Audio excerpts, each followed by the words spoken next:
Welcome back, everybody. Ready for another deep dive? Today, we're taking a look at something that can be a real pain for small businesses like yours, social engineering. Yep. You might not hear about it as much as like hacking or data breaches, Right. but it can be just as dangerous. Absolutely. And you see, the thing about social engineering is that it's all about manipulating people Okay. to get what you want, whether that's sensitive information, access to systems, or even money. So it's not like fancy algorithms No, or breaking into computers. not really. It's about exploiting the human element. So it's kind of like a con artist, Exactly. but in the digital world. A social engineer is a master manipulator using tricks and deception to get people to do things they wouldn't normally do. Right? And the scary part is they often target small businesses Really? because they may not have the same level of security as larger corporations. So they're kind of going after the little guy Yeah. because they might be an easier target. It's not fair, No. but it's the reality. Think of it like this. A burglar is more likely to target a house with a flimsy lock than one with a state-of-the-art security system. Right. And our sources actually have a great example of this. Okay. They call it a black bag job, A black bag job. targeting a law firm's backup tapes. What do you mean? Instead of breaking into the law firm directly, the thieves went after the storage company, Oh, wow. where they kept their backup data. Okay. They figured the storage company would have weaker security, Accept. and it would be an easier way to get that valuable information. Sneaky. Very sneaky. Because this is really relevant for small businesses. Absolutely. It's not just about your own security. Right. You got to think about everyone you do business with. Exactly. Now let's break down some of the tactics these social engineers use. Okay. Our sources talk about three main approaches: All right. trashing, pretexting, Yeah. and What was that last one? bullshitting. Bullshitting. You heard that right. So we'll start with trashing. So like literally going through someone's garbage. Yeah. That doesn't sound very high tech. You'd be surprised what people throw away without a second thought. Okay. Old phone directories, internal memos, travel itineraries. Right. These can be valuable to a social engineer. Like in those movies where they piece together clues from scraps of paper. Kind of. There's a story from our research about a guy we'll call Stevie. Stevie. He got a hold of a confidential phone directory. Oh. He just pretended to be a delivery person picking up an old copy. Really? He called up the telephone company, asked them to leave it outside, and That's all it took. that's it. He had access to all sorts of internal information. Wow. If something that simple can be that valuable, Right. what else could be lurking in the trash? That's why secure document disposal is so important. Don't just toss sensitive information in the recycling bin. Okay. Shred everything. Good point. So trashing is out. What about pretexting?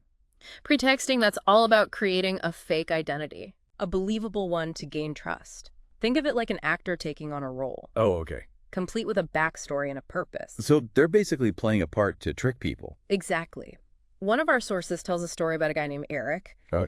He pretended to be a law enforcement officer to get information from the DMV. From the DMV. He even tricked real police officers into giving him access to a database. He tricked the police. That's bold. How did he pull that off? He used their trust against them. He knew they were used to working with other officers. Right? So he used friendly language, acted like he was doing his job. And they bought it. That's a little scary. It is. So how does this relate to small businesses? Think about it.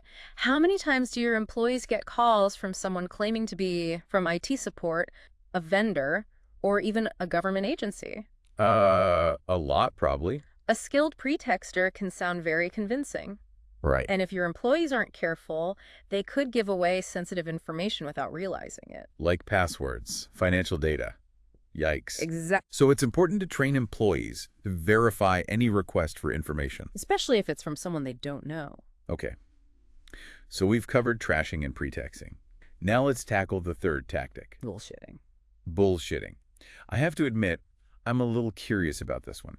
It's pretty straightforward, actually. It's about using a mix of truth, lies, and charm to manipulate the target. Okay. They might throw in some accurate details to make their story sound more believable. Oh, so it's not all lies. Nope.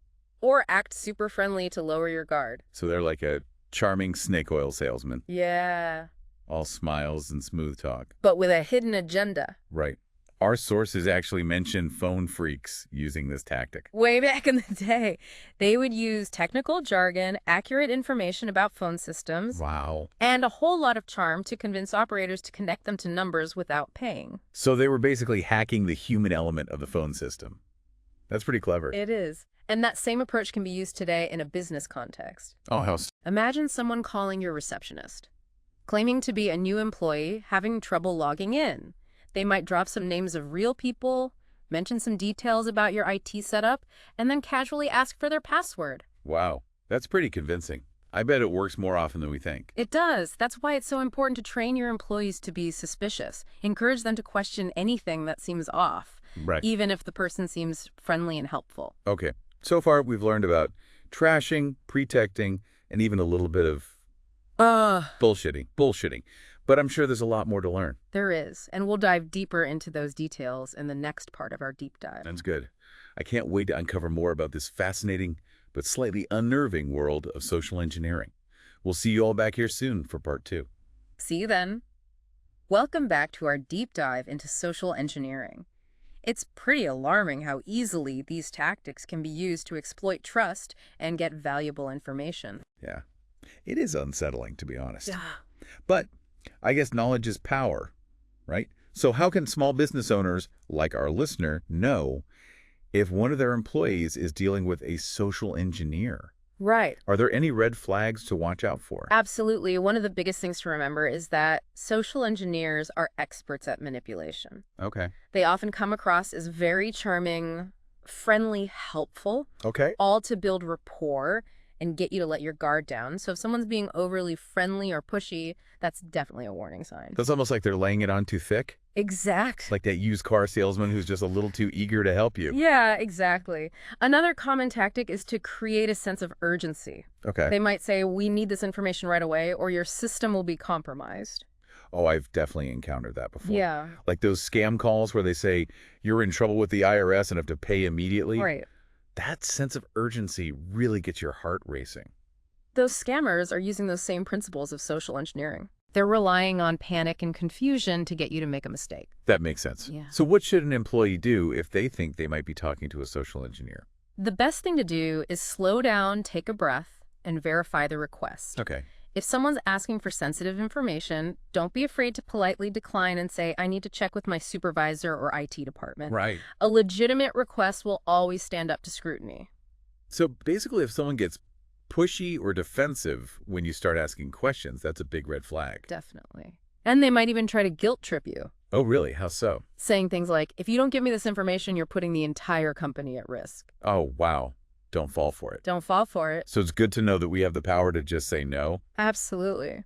Now, our sources also mention that social engineers don't just rely on phone calls or emails. Right. They can gather information in other ways too, right? Yeah. It's important to be mindful of what you share online, both personally and as a business. Social engineers can glean a lot of information from social media company websites and even public records. Really? And they can use this to build a convincing persona and tailor their attack. So even seemingly harmless details like employee names or photos from the company picnic could be valuable to them. It's all about piecing together those little details to create a bigger picture. So being mindful of what you post online is an important part of security too. Okay, that makes sense. But let's move on to some specific scenarios. Sure. Our research highlights phishing as one of the most common attacks used against small businesses. Right. Phishing, I always hear about that. So those emails that try to trick you into clicking a bad link Yeah. or downloading a virus, right? You got it. And they often look like they're from a legitimate source, Okay. like your bank, a government agency, or even a well-known company. I get those all the time. Yeah. Your account has been compromised. Click here to verify your information. I usually just delete them right away. That's the right move. But they can be very convincing, Right. preying on your fear or your curiosity to get you to act without thinking. So how can you tell if an email is actually legitimate? Are there any warning signs? There are a few things to look out for. Okay. First, check the sender's email address very carefully. Okay. It might look almost identical to the real thing. Okay. but with a slight variation. So like what kind of variation? Instead of bankofamerica.com, it might be bankofamerica.security.com. Ah, so it's those little details that give them away. Exactly. Also, watch out for poor grammar or spelling errors. Okay. Legitimate organizations usually have professional-looking communications. Right. If an email is full of mistakes, it's probably a scam. And of course, never click on links or download attachments from senders you don't recognize. Right. When in doubt, it's always best to err on the side of caution and just delete it. Okay, phishing, got it. What other kinds of attacks should small businesses be watching out for? Well, we already talked about pretexting, but it's worth reiterating just how common this tactic is. It's the one where they create a fake identity to gain your trust, right? Yeah. Like that guy pretending to be a police officer? That's the one. In a business setting, it might be someone calling your office posing as a new employee, Okay. a vendor, or even an IT technician. Okay. They might try to get information about your systems, passwords, or even physical access to your building. So how can you protect yourself from something like that? Verification is key. Okay. Don't be afraid to ask for identification.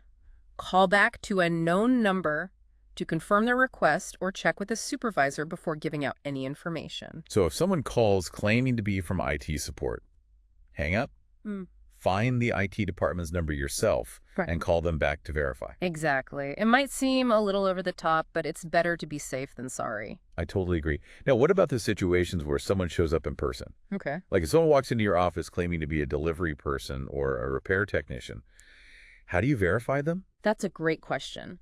And it highlights the importance of having procedures for verifying visitors. Oh, yeah. This might involve requiring them to sign in, show identification, or be escorted by an employee. So no one just wanders around the office unsupervised. Right. It's a small inconvenience for a big security boost. Okay, that makes sense. So we've covered phishing, pretexting, and the importance of verification. Are there any other common social engineering tactics that small businesses should be aware of?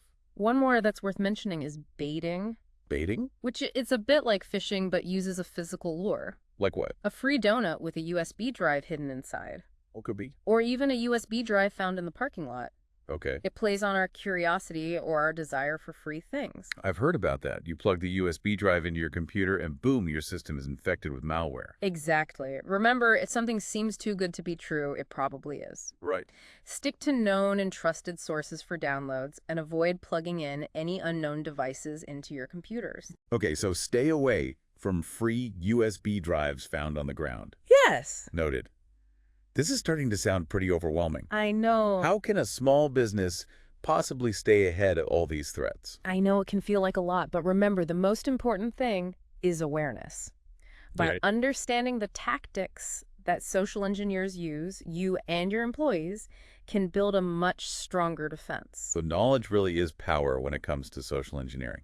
Absolutely. And don't hesitate to seek help from experts if you need it. Okay. There are plenty of resources available, from online guides to cybersecurity consultants who can provide tailored advice for your business. Good point. There's no shame in getting help from the pros, especially when it comes to something as important as security.